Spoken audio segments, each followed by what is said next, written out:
Hello guys, good morning. Meron akong tips para sa inyo. So, ito yung aking gagawin sa mga gulay. Panoorin nyo lang kung paano ko gagawin.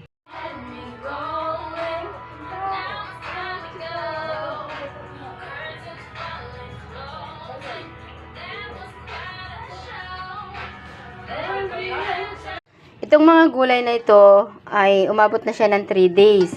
So, pasira na siya. Kaya ang gagawin ko ay pakukuluan ko, saka ko ilagay doon sa freezer. Pati kamatis at kalabasa. Kapag ang kalabasa nabuksan na natin, hindi pwedeng hindi natin lutuin lahat kasi masisira na siya.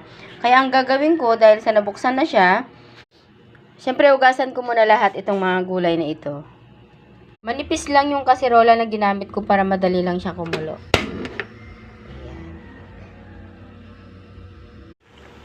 So, ayan. Kumulo na siya. So, off na natin para hindi siya ma-overcook. Ayan. O, diba? Ayan. Pwede pa natin yan ikat ng maliliit.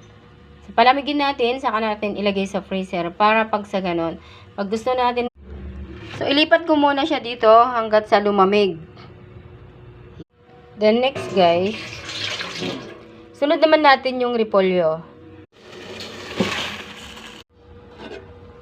Ngayon, okay na ito. Konting kulo lang siya. So, palamigin natin siya para ilagay sa freezer. Ayan, ito na yung ating mga gulay. So, napakuluan ko na to lahat. Ito, napakuluan ko na. Palamigin ko muna siya bago ko ilagay sa freezer kasi ililipat ko siya sa plastic container. Ayan. At itong kamatis na to, hindi ko siya pinakuluan. Sinap ko lang siya, lalagay ko sa freezer para pag gusto ko maggisa. So, ayan guys, malamig na siya. Nilagay ko na siya dito sa plastic na Tupperware na to. Ayan. Tignan mo. So, ready na natin ilagay sa freezer.